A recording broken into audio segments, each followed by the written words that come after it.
Numinous Podcast with Carmen Spaniola.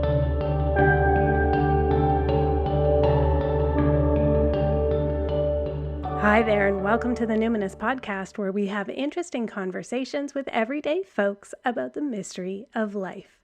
I'm your host, Carmen Spaniola, joining you from the lands of the Lekwungen-speaking peoples, the Songhees and the Esquimalt First Nations, recently known as Victoria, BC, Canada. This episode is for all my closeted pop culture girlies who found themselves in spiritual and personal wellness spaces where your knowledge of Jonah Hill's text life and the intricate vernacular of the interior design of the Mojo Dojo Casa House and the all-star crossover casting between Barbie and Sex Education goes wholly unappreciated. It's also for all you Canadian listeners who, like me, are not only outspoken feminists, but also big fans of the second greatest Canadian comedy show of all time, second only to Schitt's Creek, Letterkenny. I'm talking about situation comedy here, not sketch comedy like SCTV or Kids in the Hall or Baroness Von Sketch Show, though. I am going to say it. I'm going to say it. Letterkenny is better than 2 out of 3 of those. Hat tip to Baroness Von Sketch. Totally in a league of their own. Anyway, this is actually a show about grief and a show about the purity culture of New Age white lady spirituality, and a show about how social media, particularly TikTok, helped one funny woman find solace in the wake of a very painful circumstance when her mother died during the very early days of the pandemic. Emily Rose is a content creator from Montreal, Canada. She can be found hosting pop culture and reality TV recap podcast, It's Become a Whole Thing, and she posts commentary to her TikTok by the same name. And she can also be found doing astrology readings. She can usually be found glued to her couch on a quest for a new brunch spot or on a stroll, which, in case you don't know, is the antithesis of the hot girl walk. It's like no minimum distances, just taking your bad attitude and your bad outfit out for a walk to get some air and vitamin D. So apologies to folks who are not on TikTok and don't understand it, but there are very real benefits there for humans seeking to find connection with other humans who share their interests and perspectives. It just has like a very particular kind of feed that they call the For You page that is just, it can be a lifesaver if you're going through deep grief. But of course, social media is also so annoying. Sometimes, you get into some weird algorithmic flow that just like, it can make your eyes roll so hard into your head, you get a headache.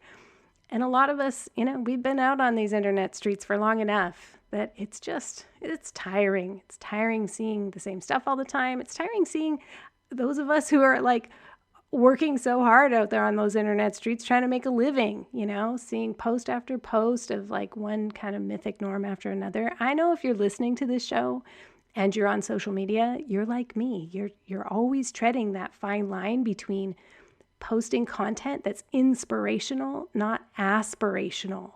Nobody listening to this show, the Numinous Podcast, wants to perpetuate an idealized version of life that just upholds capitalist, imperialist, white supremacist patriarchy.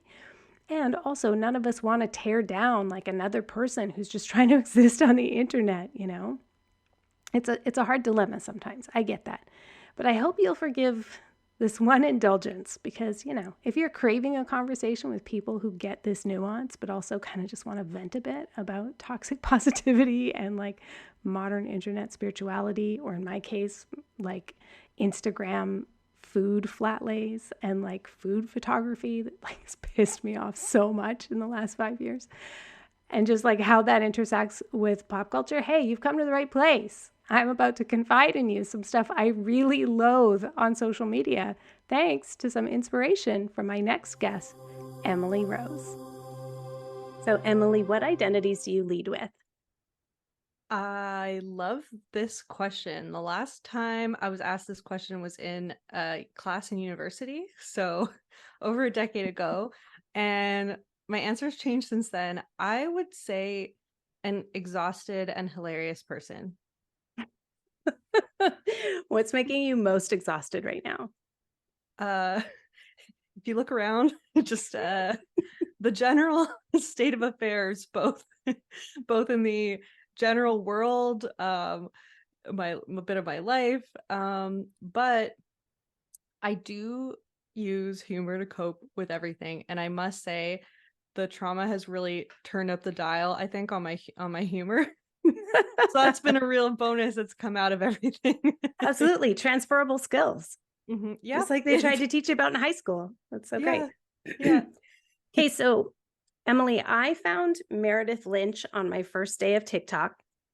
And for folks who aren't familiar with Meredith, I'm going to link to her TikTok in the show notes. But she did, at the time, she was doing deep dives into subscription box scams.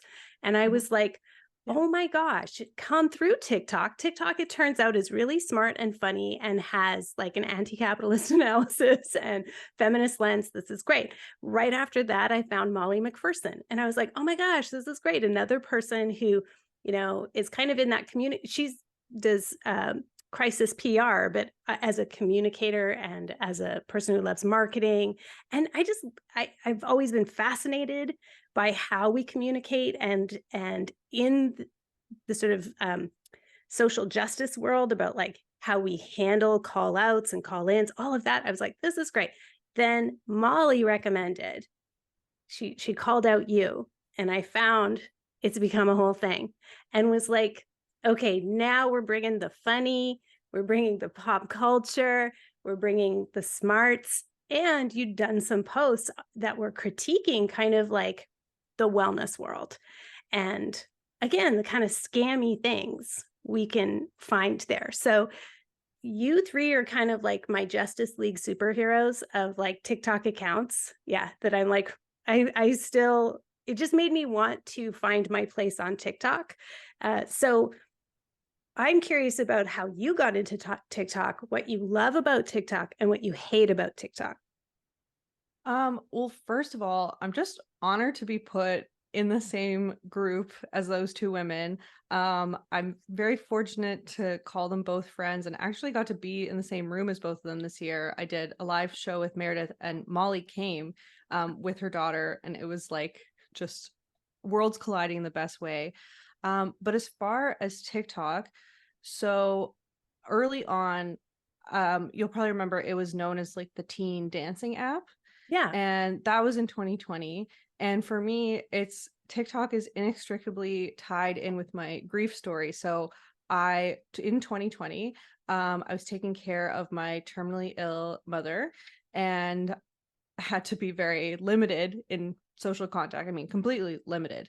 And so I ended up discovering TikTok. And at this point, this was when it was a hard sell on everyone in my life. I was like, I'm on TikTok, and they're like, okay, looking at me like, I guess you're going through a lot. That's a bit embarrassing. No, like it was embarrassing, considered. But I was getting into all this niche humor and all this intelligent critiques and history lessons and all these things, and it ended up being one of the key components to getting me through that year and the year after.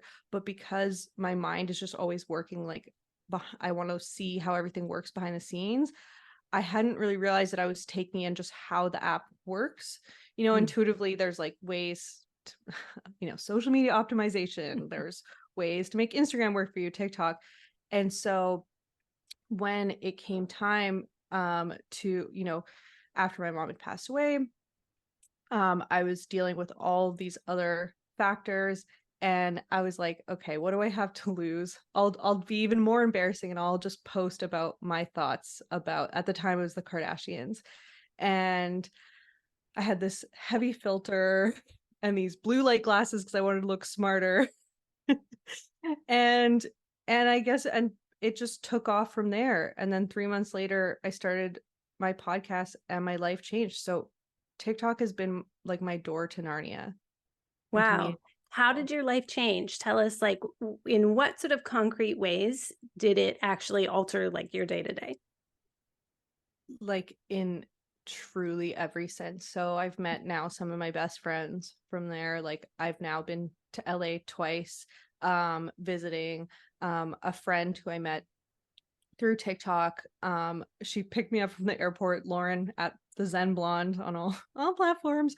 And it was like we had just known each other our whole lives. her and I actually connected over the fact that we had lived this incredibly spiritual life, gone pretty much off the deep end in terms of all these spiritual practices, went way too far into it in our 20s, but also maintained our love for pop culture.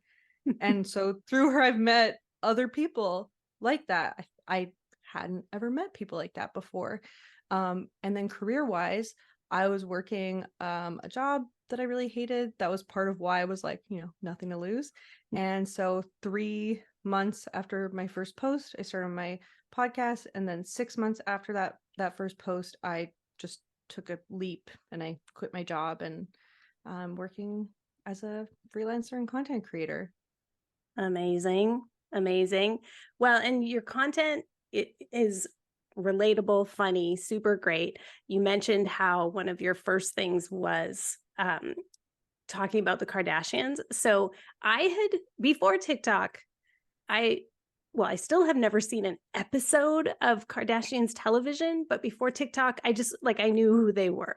But it's through TikTok that I started to see analysis of how they were shaping culture, shaping social media, shaping people's self-perceptions, shaping also, I would say now in hindsight, we can see that this is seeing how those kinds of people have lived has probably helped move the class awareness, Yes. much closer. Like there are many more people with class consciousness now because of being able to see the ridiculousness of how these folks live. One of my very first posts was about, I reposted to TikTok something I saw on Instagram from Friday Things, Stacey Lee Kong, about Kim Kardashian cosplaying as Black and now leaving Kanye West, who has a new name now. I can never remember how to pronounce it, but they're doing a lot of whitewashing of her appearance. So I posted on TikTok. They're all dating white people now. They've all switched their brands over. They've switched brands. Okay, so it's a whole whitewash thing. And I posted about this. It was literally like a 15-second video where I was just like, ooh, just cosplay. It got like 150,000 views in like a day. And I was like, what is happening? Turns out that is fodder for the algorithm. And then like the very next post, I was like, it was something about one of the Kardashians being a doomsday prepper. And I posted about that because I was like, oh, I'm a collapse aware person. Oh my gosh, people in the comment section. I was like, okay, there is definitely like, there's a dark shadow here to TikTok.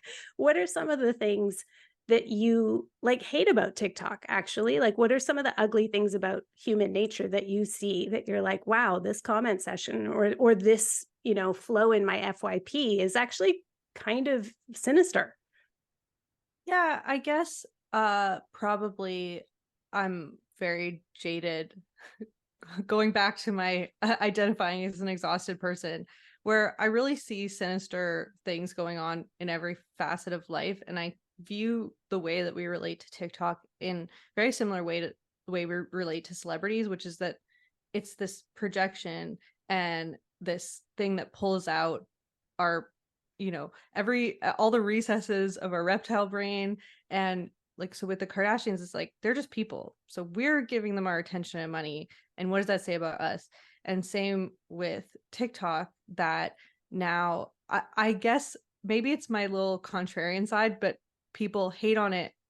I do too sometimes so much, but that sometimes I tend to go the other way where I'm like, this is this vessel where now kids who have like niche interests and maybe don't get along with other kids at school have an avenue to connect. And there's many problems with online life, but just us being glued to our phones and scrolling and the dopamine hit, I kind of lump in all as not the best thing for us, but doesn't mean I'm trying to reduce my screen time Right. at the same time. Right. So like there's benefits that outweigh the things that, why do you like TikTok more than say Instagram? What's different? Oh, I could have never ever taken off on Instagram, not in a million years. I mean, now Reels is only really a thing because they're trying to be like TikTok, but I one of the best compliments that I've gotten is from people that know me in real life. They're like, you're exactly the same on TikTok as in real life. And I really do show up like looking rough sometimes, pretty rough, and just very unfiltered and kind of non sequitur sort of cut. I've been told like dry humor, and none of that is very aesthetic, which is what Instagram's all about. So that's what I love. I love the irreverence of it and the chaotic nature of it. It is chaotic.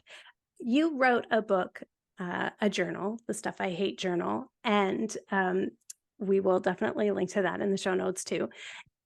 Can you tell us a little bit about how this journal came to be? Well, honestly, so this is again, like, this is why I call TikTok my door to Narnia, because some intern at Simon & Schuster saw my TikTok, and they had a concept for this journal and they needed someone to write it. And it's basically a negativity journal, but it's not meant to be like trauma dumping. It's not, they want it to be like light and walking the line of a humorous way to vent.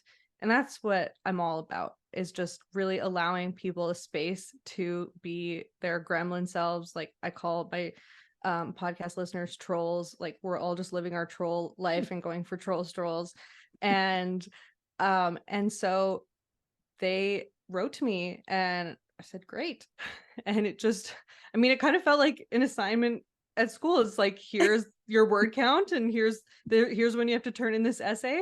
And I love a challenge, and it's a mind-blowing opportunity. Still waiting for someone to jump out and say like, you've been pranked, and right. This is all very elaborate. What's the full title of the journal? What's the subtitle? Stuff I Hate journal. And the subheading that I had proposed, which is, I think it's on the back of the book, is Live, Laugh, Loathe.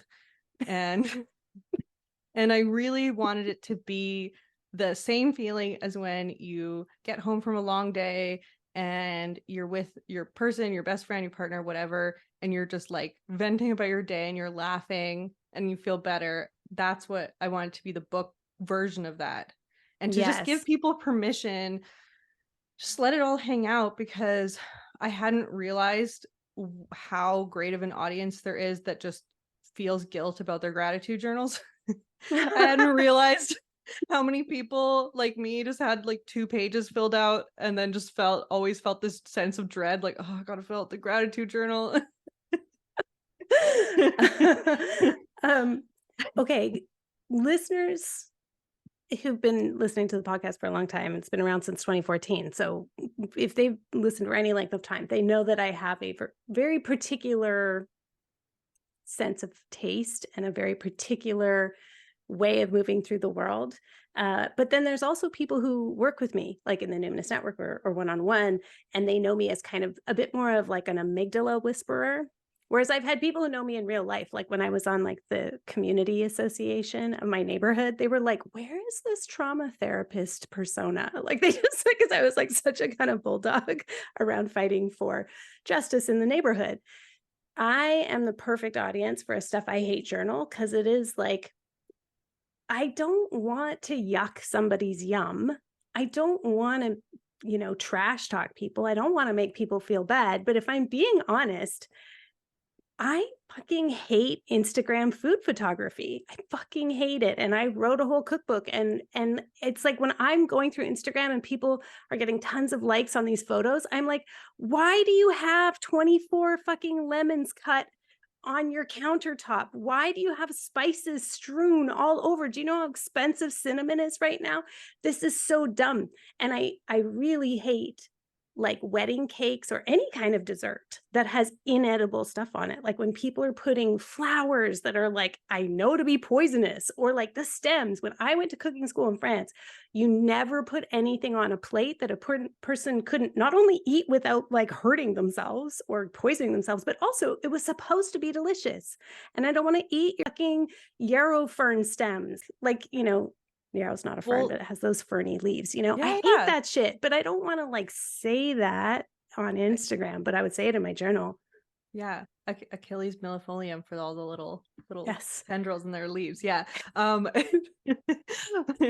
But yeah, there's a prompt in the journal there's a few that are like that perfect influencer online, like what happens after they cut the cameras, or like those people that do the perfect like day in a life, write out what their actual day is like. And and there's ones where it's like it's just meant to be cathartic. So it's like, that person that said that passive aggressive thing to you and you only realize 3 days later, like go back and say what you actually would have liked to have said in the moment if you were a little more sharp. Totally. So The whole journal is like a corrective experience for that. I love that aspect of it. Whenever I see people's like blue chai pea blossom blue cakes, or like fucking they're like, I made a nettle cake. I'm like, I love nettle. It is like a plant medicine that is so important to me, but that is a green cake. Like, ugh. what are you? I know. I love I don't nettle want too. to be bitchy, but like, No, but that's why it's a journal. Like, because I'm like you, I'm never trying to make people feel bad. Part of why I have a Patreon is so I can just talk shit, and it's just amongst friends, and we're just right. cozy. We know people know my heart and know that I'm not doing this on a public platform to be like, I'm calling this Yeah. person out who's kind of like a peer. It's different when you're talking about Kim Kardashian versus like another TikTok or whatever. We all have those judgmental thoughts, and it's like, here is your own private book to write Yeah. those out, get it out of your system so you can be more positive. It's part of why I focus so much on reality TV, both in my personal life and on my podcast and everything. Is that's my way of like getting my judgment out of my system, and I like to think it makes me a bit more compassionate to the people in my life, because I get to just, these people have signed up for this to be judged.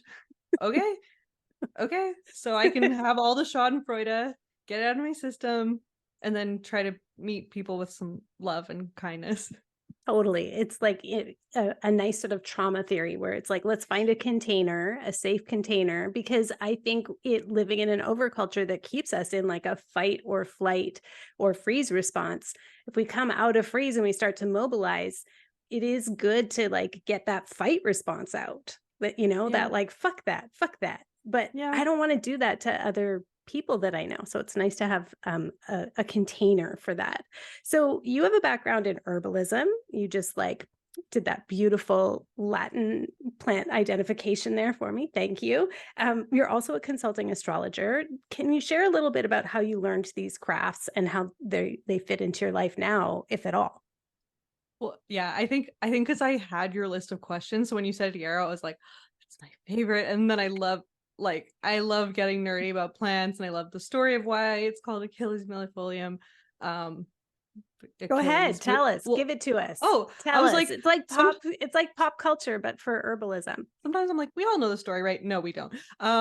These are my, one of my special interests, but it's the myth of Achilles being dipped into yarrow to make him invincible, but he was dipped by his heel.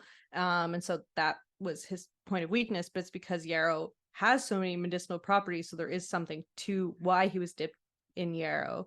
And then millefolium, because there's so many little teeny little bits on the leaves. But as for your question, how does that fit into my life now? So probably most people who met me throughout my 20s, I'm 35 at this point, probably most of them would not have known that I even had an interest in pop culture, which is why it's funny that I'm known more online as the pop culture person. But that was really my life, and I was in school to be an herbalist, and at one point I decided not to continue on with schooling just because I was going in other directions. And I talked to my teacher, my mentor, Colleen Emery. She's like our kind of girly. She's incredible, like bridges Eastern Western medicine, is super practical, super like you're all going to sit down and learn about the science. I know you guys just want to make potions, but we're going to learn about anatomy.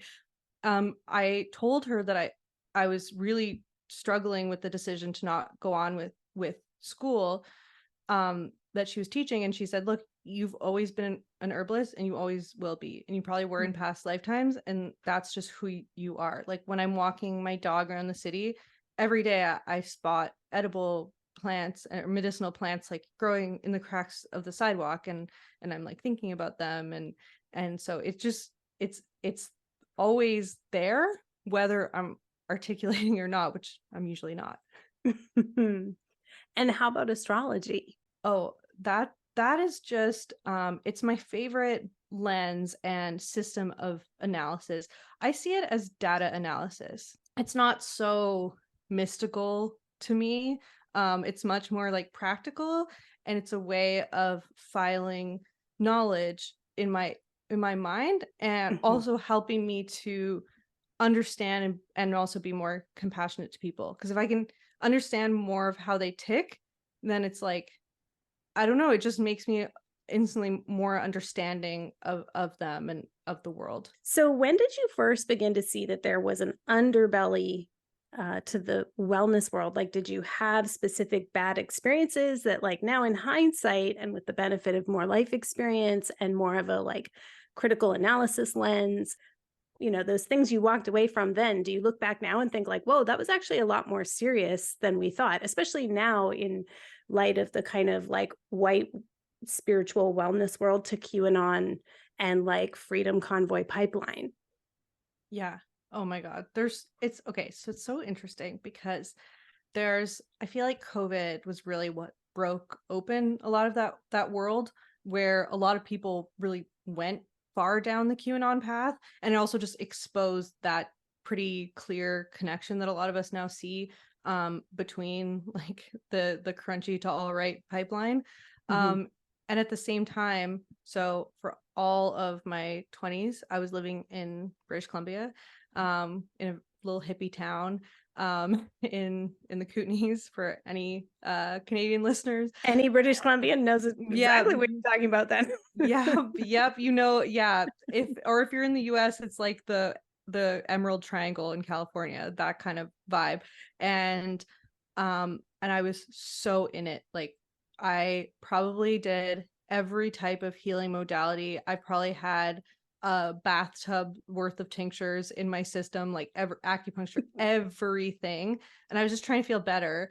And then 2020, I was handed this situation where I was given this diagnosis with my mom. It was not COVID, the other big C. So she was diagnosed with a rare terminal cancer right at the start of COVID. Great timing. And so immediately I had been told my whole life that I should be on antidepressants or some kind of medication. And I was like, no, I'm doing all natural. It didn't work. I also did like probably 5 rounds of like 10-day silent meditation courses. Like I did everything. And given this situation that I was heading into, because I basically within a span of a couple weeks, I packed my life up, I drove across the country, and I went into caregiver mode. And I was like, okay, maybe I'll try meds, because I don't have too many legs to stand on now. Right. And that was the greatest silver lining from this shitty situation. I will probably be on them for the rest of my life. It's the most life-changing, incredible thing for me. And I've talked to my herbal medicine teacher about it, where I was like, should I just keep this going? She's like, we've tried everything with you. Because she's also, you know, I go to her for her herbal consultations along with teaching. So that has made the whole ship float, the wheel go round. Like everything that I'm doing now is off of that foundation. And ironically, I'm like more connected to my surroundings and to like the universe than I've ever have been, because I can actually function more. And that just made me question so many of my beliefs about like chemicals and what is toxic and what is bad and this and how that relates to like purity and all that. Mhm. And at the same time, there was all the COVID like truths that were being uncovered, and ugly realities of the world. So my inner experience of my personal life was kind of reflective of the greater world's experience, if that makes Wow. sense. Yeah, that does make sense. I'm going to ask about your situation with your mom and the impacts of that in a moment. But when you talked about how you left the environment of this small town where it was like fairly homogenous, let's say like lefty crunchy granola, or it seemed lefty at the time. I guess it's like horseshoe theory. It goes so far to the left now we're on the right. Oh But yeah. you had to actually get removed from that environment. And it kind of has some culty vibes to it. Did you, like in the community that you were in, it sounds like you just didn't feel like you could say, or would it even have crossed your mind because you were kind of in like so immersed in this like homogenous culture of we do things holistically? Oh no, I was always weirded out by it. Like I was both in it and skeptical. So I had a great group of friends who we always could keep it real, and we'd do our moon ceremonies, but we'd also watch The Bachelor with our wine and like, Nice. Yeah. do it all. Um, and at the same time, over social media, I was witnessing a lot of the people that I would buy my vegetables from at the farmers market were suddenly making like anti-vaxxer art and freedom convoying and all these things, and I'm like, I'm not surprised. And Mm. realizing like, oh, the yoga studio I went to, like, it's just straight up white women wearing bindis, and like it's such a white environment that no one is like, Yeah. what are, you're not Hindu. Yeah. um and that, I grew up in Montreal, so that's where I returned to, and so I didn't grow up in an environment like that, and I was always, it always is just, I don't know, it was very unfamiliar to be in an like all white, all homogenous, and also homogenous in beliefs type of Mhm. environment. Yeah. um Montreal is so like protesty and like fight the system, fight the man, and BC, it's like just, shockerlicious in certain corners. Right, right. It's so interesting because I've thought a lot about, and this is probably more since like 2016 and the rise of Trump and kind of MAGA culture, but and how that's like bled over into Canada. But we've heard so much about like the rural urban divide. And that also got like really lifted up with this whole freedom convoy kind of bullshit. But one of the things that I've always noticed is like, so I live in Victoria, BC, which I like quite openly call a segregated city. When I go home to my small town of Duncan, BC, where I went to school with Indigenous people. There were several places I could go in the town where I would be in the minority as a white person, at least in the 80s and in the 90s. When I go to Duncan now and I go into a restaurant and I see Indigenous people and white people and people of the global majority, that is like pretty rare even still in Victoria. And Victoria would be considered urban and Duncan would be considered rural. Duncan is also the place where I learned about like the union ethos of collectivizing.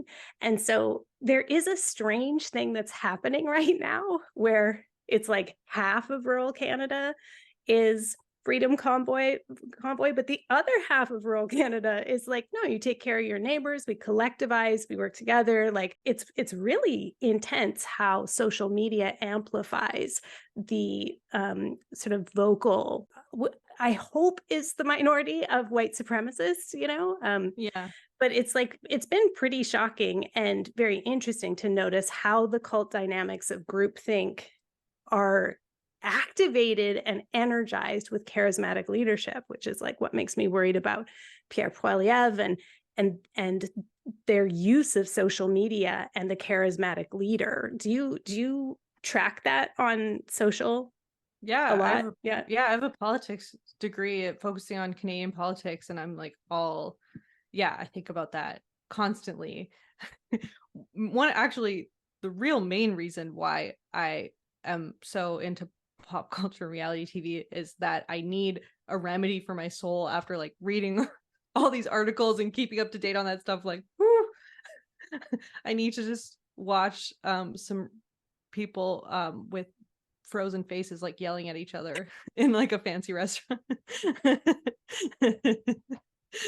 Just wipe the clay slate clean. And it is very interesting and it is concerning, but at the same time I will say I was raised to have a lot of prejudice against small towns, people from small towns. So I was raised to be like very, very inclusive against with queer people of color, like immigrants, but it was like, oh, small town people, that was like just really I was taught very disrespectful things about them. And so it was really, really nice to get to be amongst like self-defined rednecks and be like, you guys are great, like kind of salt of the earth people. And Yes. you kind of, a lot of them will kind of rip on everyone equally, but it's not that serious. And Yeah. and Yeah. actually when I was out there, I found myself connecting a lot more with people like that than with the kind of like West Coast hippies, I Yeah. guess. Okay. Do you watch Letterkenny? I've seen clips of it. I haven't. Oh my gosh. Emily. Okay, listeners right now are like, are you fucking kidding? Carmen Spaniola watches Letterkenny. I just told you I come from Duncan. I just told you I come from a small town. Letterkenny is exactly what we're talking about. It is like salt of the earth.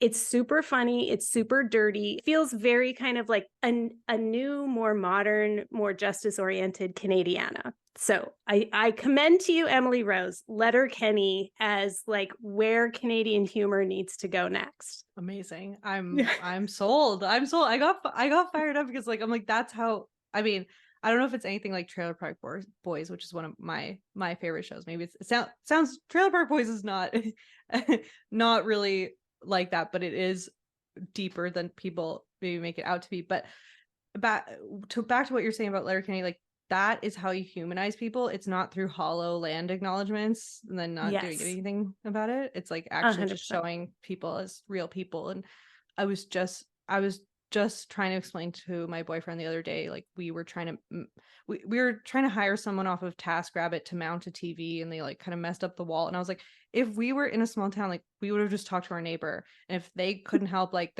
they would know someone who could, like, or someone's They husband, could like have helped. They could someone have would have helped. helped. Yes, yes, we wouldn't be like $200 short and like a hole in the wall, from With some no random good person. anchors. There's Yeah. nothing wrong with with hiring help for that, but you know what I mean? It's just and he was like, what do you mean you would just talk to your neighbor? I'm like, I can't explain it if you've never been in it, but someone would know and they'd bring over their tools and Totally. get it all Or set up. you'd be like, oh, go over to the Rummelds and ask if Larry can come over with his toolbox because, Yeah. we're out of whatever. Yeah, like that's totally. Okay, so you experienced this major life-changing bereavement when your mother died, super tragically in the beginning of COVID. And this is something you actually posted about on TikTok that really kind of, I was like, oh, this is really nice to see where you're coming from, because I'd seen all the pop culture stuff. But then you talked about what you had to do during that time when they were restricting people being with family, and the way you were so tenacious and persistent in such an just unbelievably stressful time, but you were kind to people. Will you share a little bit of the story of what that was like for you? Sure. Yeah. Well, I come by it honestly. My mom was a very, very tenacious woman, and she was a social worker who actually worked with dying people. So very interesting. Oh, Very, very interesting place to be suddenly on the other side of that. And then to have all the insight of 30 years of working with dying people by association, whatever your parents' work is, you kind of get a bit of that by proxy. Um, and so I just harnessed that, and I was like, there's no question for me. This is what you do. Whatever people's journey, everyone has their own journey. To me, it's like, okay, your parents raise you, and then and then the cycle of life, like you take that over when it's their time. So Mhm. there's Canadian healthcare politics and, short staff and all that stuff aside, I was like, this is the goal. This is what's going to happen. I'm going to be there with my mom. She can't take care of herself, and she can't, like, I'm not letting her, like, if we're ringing the buzzer for just like, simple things, going to the bathroom, water. People wouldn't come for hours. So I was like, there's zero chance that I'm letting that slide. So I would just do the walk of confidence. I would dress kind of a little like a nurse who's about to change. Like, they dress very casual, hair in a bun, like just, I mean, not that hard for me to dress like that. But I would just walk like right past the security desk. And sometimes I would hear them be like, excuse me, ma'am. And I would pretend I didn't hear them and just walk quicker. And then a lot of times, like, doctors would come. This is when she was in the hospital. Doctors would come and be like, oh, you're not supposed to be in here. And I'd be like, and I would just be like, okay. And then we'd have a stare down for a minute. And then they'd like just look like, oh my God, I can't, like, I don't have the time or patience to deal with this. I'm like, okay. And like, and then I had to just have some really serious conversations with people where they're like, okay, well, there's no visitors allowed, and like security guards. And I just like looked at them and I'm like, this is what's going to happen right now, And I had this security guard like almost in tears. I was like, look, my mom's dying and I'm going to be there right now. And this nurse was like, no, don't say that. I'm like, no, this is what's happening. And the security guard was like, I am so sorry. I'm so sorry. And I'm like, you're just doing your job. Everyone's doing their job. I understand. We all have to do our job sometimes, and it sucks. And I'm making your job difficult, but that's what I'm going to do. And yeah. And that's exactly like, my mom was like quite a force of nature, and maybe would have not been so diplomatic as that. Right. Strong fire chart. I'm a water Right. sign chart kind of gal. But yeah, and that's just like how I did it. I'm an only child. So that's this, I think you always know as an only child where you're like, okay, well, if there's gonna be a responsibility, it's gonna fall on me. They put all their eggs in one basket. All right, this basket's gonna rally. Right. Right. And I mean, I guess there's also like, hey, leverage that white privilege, girly. Just like, so this is what's Yeah. going to happen right now. And, you were really lucky to be able to do that. And like, I'm sure there was something in your delivery that really touched on people's compassion, it really like pulled at their heartstrings. And I think Oh it was yeah. like a good example of like, hey, this is how we can be in the most dire of circumstances, but be human with each other. And um, yeah, I was just really impressed with that. You really, I'm sure your mom would be very proud of you. She was, and I was very lucky. I got to record a whole interview series with her that I'll probably do something with it someday. Maybe not. But I Mm. have probably about 6 or 7 hours of recorded interviews I did with her about life and death and the perspective of someone Wow. dying. Have you listened to them since then? I haven't, but I'm actually so funny enough, but not really funny. The reason why I started TikTok was because of like, well, the grief, and also because in COVID I had a job that was based in BC, so I had to give up my job. I went on caregiver leave, and then I had to find a new job that I didn't like, and I was like living in my childhood bedroom. Not the best vibe. Seeing my like pink walls that I painted as I was like, ooh, just all around not great. And her funeral kept getting canceled because of COVID, and then a bunch of my other relatives kept almost dying. Mm. It's been a couple of years Super of stressful. craziness. Yeah. And so her funeral got canceled probably for like the third time. And that's when I was like, okay, I'm just opening up TikTok because I'm going to rant about Kim Kardashian. And like, it really took that much to push me to like I call it ego death, with posting on Mhm. TikTok. So you have to really put that aside.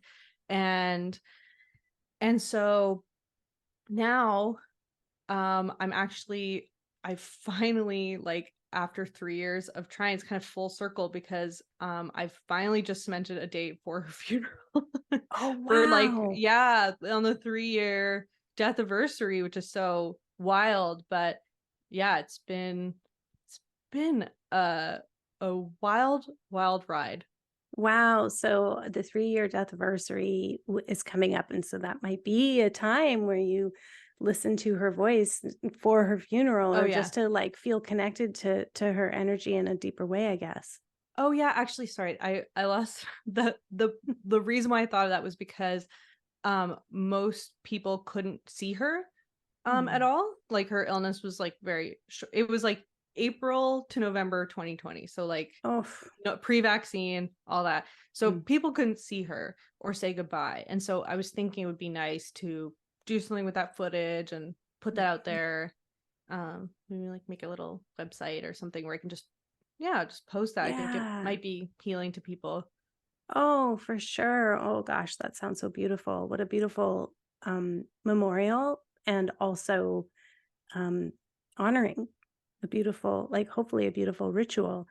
What are some Hmm. of the things that you've learned about grief and the way grief is handled in the world in general, but maybe particularly in like the spiritual wellness kind of realm that you emerged from?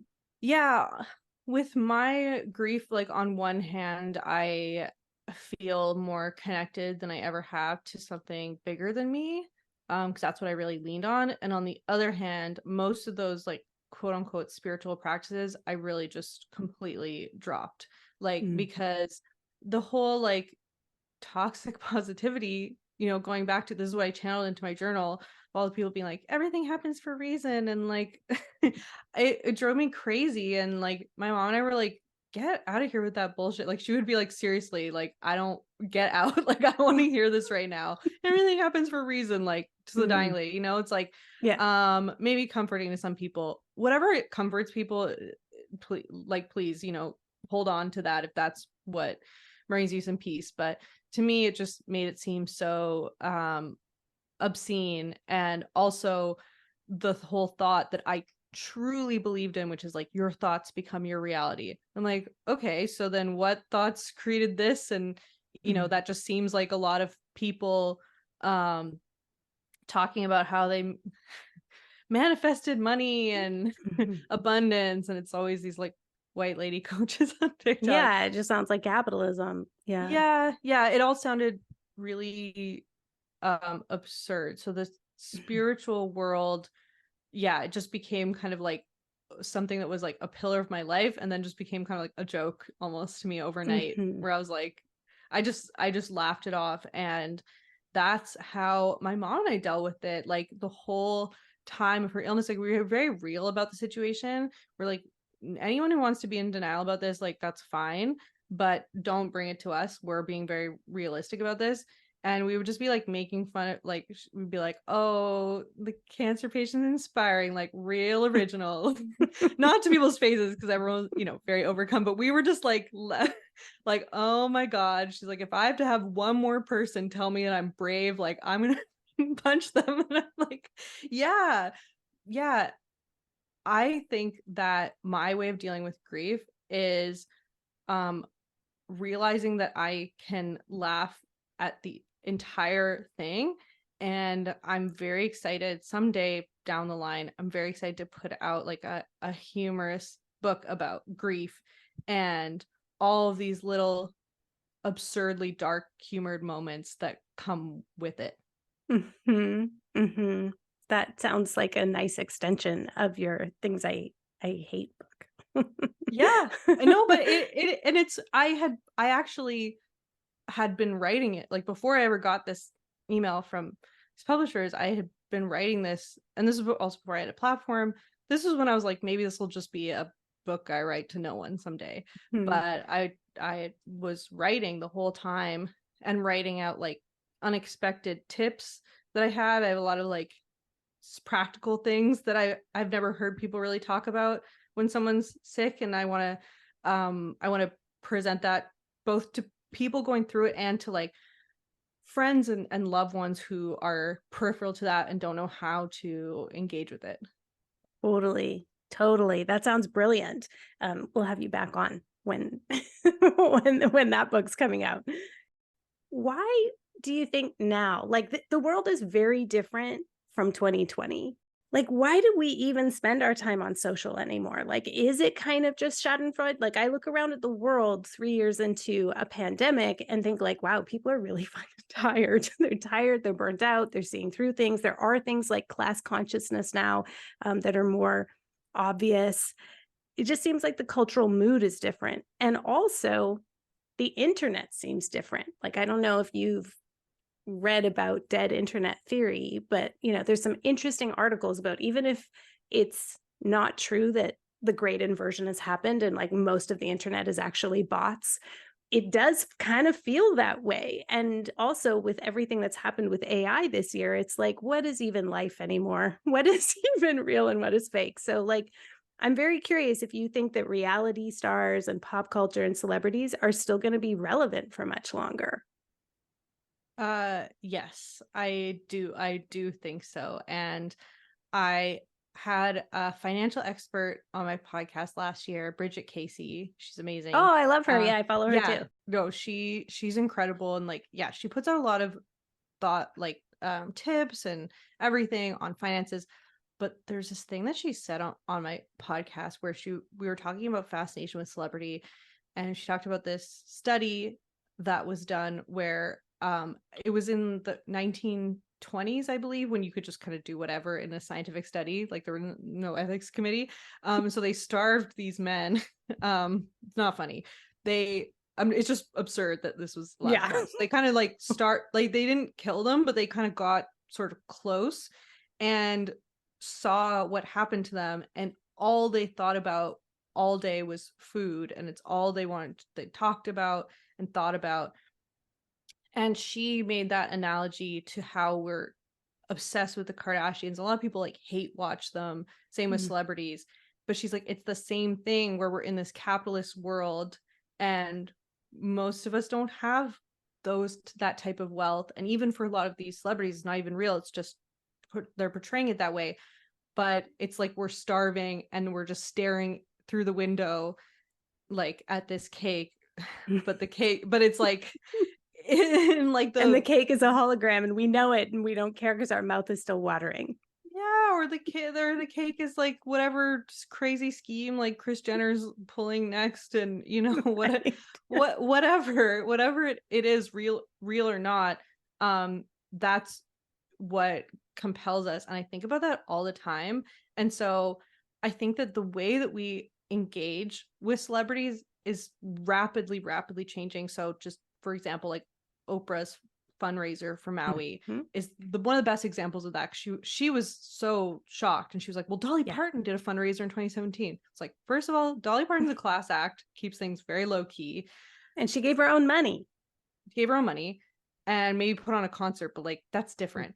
Second of all, 2017, things are very different now, and I think things will be very different another 5 years from now. But we're always going to be fascinated by other humans and looking at them, and so the people who put their lives out, I think we'll just be watching.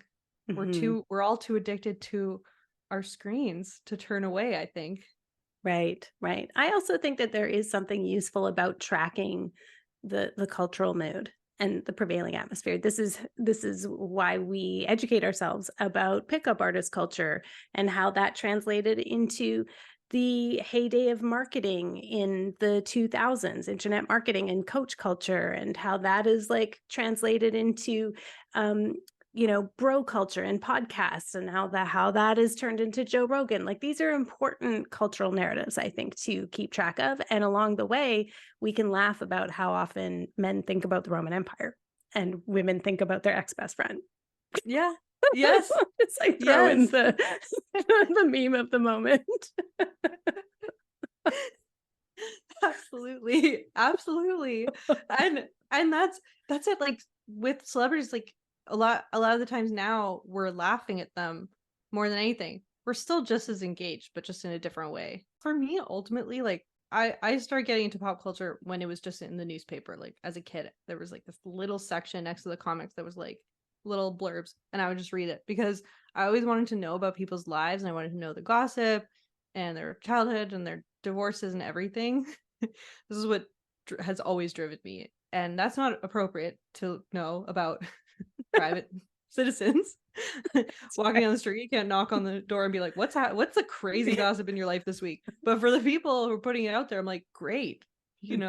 I would be just as happy to know this about anyone that I see walking down the street, but these are people that have dedicated their lives putting it out there.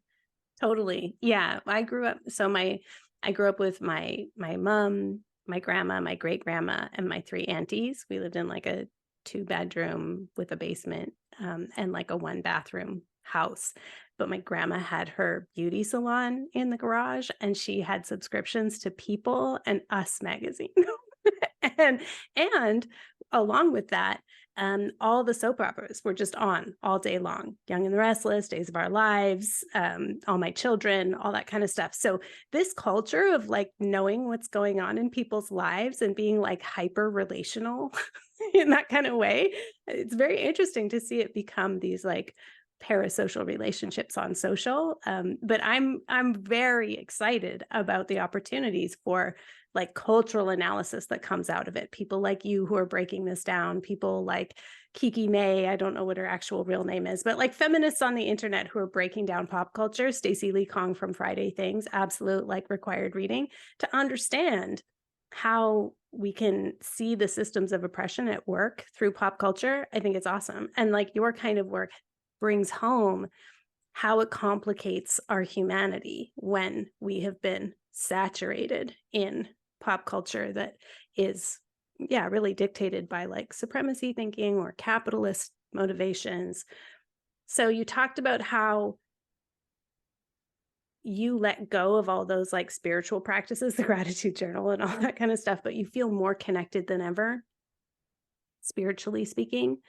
So I'm curious, the last question is always about how do you deal with grief and rage? And I'm specifically curious, about anger, because we talked about grief, but also, are there different ways that you are connecting with spirit through your grief or your rage that you didn't, find in a book or a workshop in the white wellness world? Really great question. For me, like when I say that I feel more connected to something bigger than myself, I think it's more of a feeling. It's less of a practice. I'm Jewish, and also those practices have become a lot more important to me. Also during this whole time, I joined this synagogue that's like just very, very queer and radical.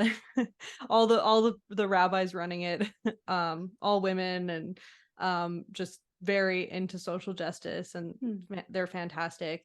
And so it's little ways here and there. In a lot of ways, like unfortunately, I'm still in the trenches. I'm still a caregiver. We've just passed the baton on to the other parent. So I'm just kind of like, when you had sent over the question about anger, I think a lot about like the 7 stages of grief, and really just I think of it as like a grab bag. Like it's not people think it's like stages, but it's really just maybe for the rest of your life or for whatever extended period of time, you might reach into the bag and nothing might come out, or might be any one of those 7 things. And so as far as anger and rage, I kind of I feel like I don't really have the luxury necessarily, because I got to just keep it moving in a practical sense. But in like a simmering sense, I'm like, ugh. Right. So you're I'm caregiving for your dad now, but you're stockpiling the anger for later. Well, I'm more just like, I am giving the earth like a 1 star on Yelp. Like I am not sold on this concept. What is this? I certainly did not sign up for this, but here I am. And so that's just like a general like underlying sense of what I do. And then as for grief, it's really like, it's it's both something that I'm like engaging with on a daily basis and just try to like keep it also at bay so that I can just put one foot in front of the other, pay the bills, all that Mhm. stuff that's asked Yeah. of us in this society. And that is more than enough. In fact, you are doing so much more. You're here normalizing, welcoming people into the human experience. All the while, you're like muddling through career and having platform, building something for your own dreams, so that there'll be something left for you when you get through all this caregiving. It's a lot. You're doing a lot, and you're doing great, Emily Rose. I Oh, see you. Carmen. Oh my God, thank you so much. This has been such a joy. You're a truly magical person. Mm. And I keep like I keep going wanting to go into host mode and be like, I want to plug your book, but I'm like, this is your podcast. Right. Well, yeah, I'll handle that. I know, Although but I'm you like, have seen my book, tell me more about me. I love it. I love it. I'm like, I had to hold myself back from saying that a few times, and I'm like, no, wait, I'm the guest. I'm sure you promote it on your own terms. Like, do. I love your book. I love everything that you stand for, and it really helps restore my faith in the world and West Coast spiritualism and so many things. Thank you. And yeah, we got to amplify the smart ones out there, right? Who are seeing things, tracking things, but also keeping it real. So thanks for keeping it real on the show, Emily. Oh, thanks so much for having me. You'll find Emily on TikTok at It's Become a Whole Thing, and her podcast goes by the same name. It's a look at the best and worst moments of unscripted TV history, from cult documentaries to trashy early 2000s reality TV. That's like what's happening right now on the podcast. Is she takes episodes from 2000s reality TV and then like breaks down an episode. The tagline to the podcast is highbrow analysis of the lowbrow trash we love. That's funny. You'll find links to the show notes in your podcast player or at numinouspodcast.com.